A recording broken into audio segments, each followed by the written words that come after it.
Good morning, everybody. We are jumping into 12-2. A lot of the same stuff as yesterday. The big difference being the little grids are gone. You won't simply be able to just count the rooftop tiles and then multiply it by the height.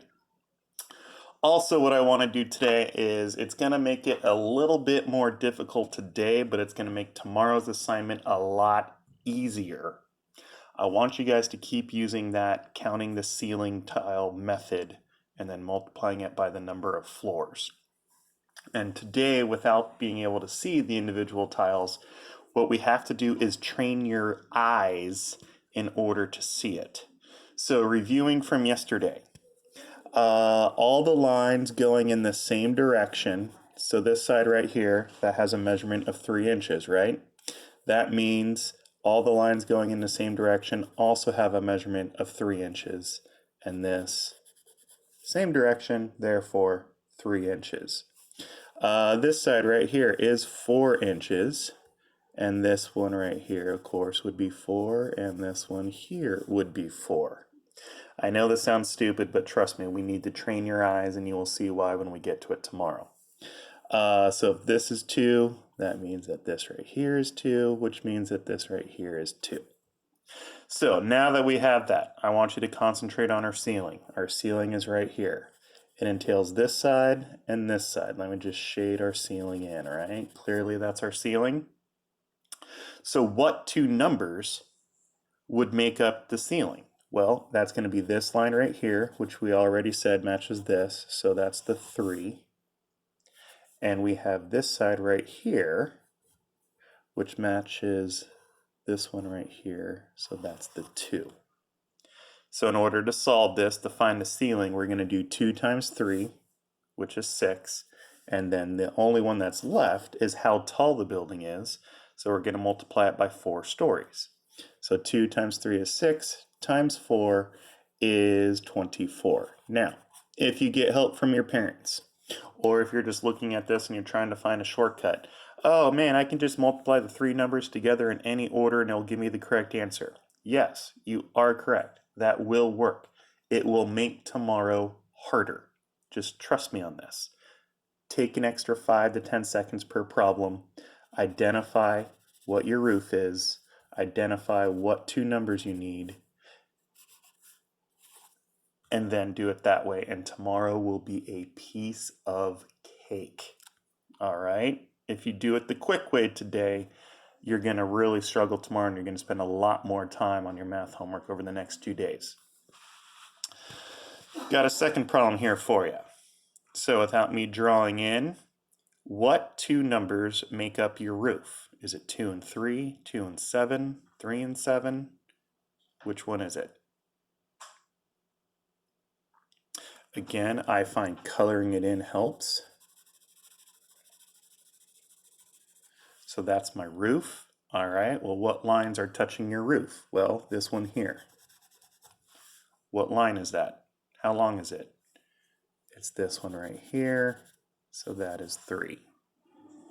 What's the other one that makes up your roof? Right here. What line is that? That's going to match this one here because they're traveling in the same direction. And that's your 7. So for this one, I'm going to do 3 times 7. That's 21. And then I multiply it by the 2 stories because that's the only number that we haven't used yet. And I get an answer of 42. Looking back at my other problem, I mislabeled it. My label for this one is meters. And volume is always meters cubed. Now, why meters cubed? Well, if you think back to yesterday, 2 reasons. One, what we were really doing was counting how many cubes make up the shape. We were counting the tiles, then multiplying by how many floors it was. We were counting cubes, so that's why it's cubic meters or meters cubed. The other thing is we're doing 3 meters times 2 meters times 7 meters. Meters times meters times meters is meters cubed. Make a little bit more sense? I'm not worried about the label here in 5th grade. In 6th grade, you will absolutely be dinged if you don't have the correct label. So looking back at this one, what's wrong with my label? 24 inches means that the volume of the shape is a line that is 24 inches long. So this piece of string that's 24 inches long will fill this shape up completely. No, that's a bunch of baloney. If I said 24 square inches,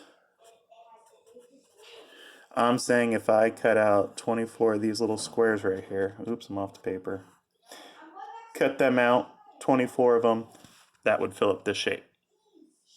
No, it would not. It is inches times inches times inches, so it should be inches cubed. So now I'm saying I'm going to have a cube that's 1 inch on each side, and 24 of these are going to fill up this.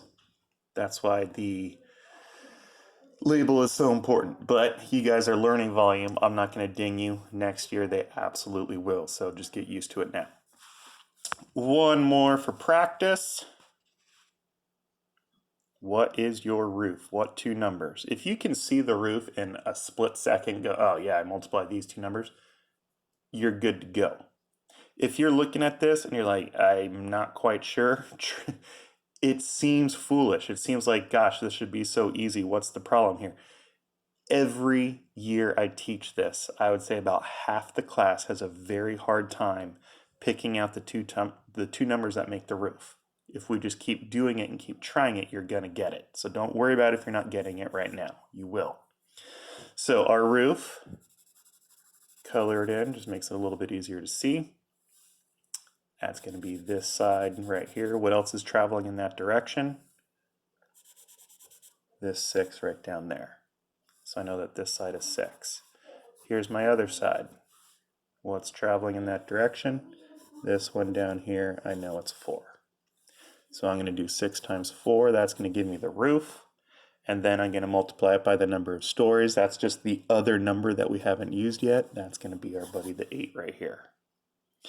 So 6 times 4 is 24. 24 times 8 is going to be 192. And what's my label? Inches times inches times inches. That's going to be inches cubed. Okie dokie.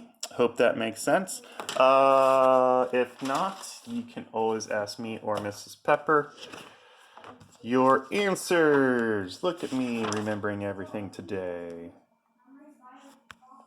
So again, the top section, here's your book trying to explain it. Maybe you like their method, check it out, but trust me, my method's going to save you time tomorrow. Here is the reteach page. Again, notice the label. You'll notice number 2, your answer got really, really big because you had really big numbers. That's all right. You know how to multiply long multiplication. That's not a problem. And then here's the practice page. Alrighty. Have a great day, guys.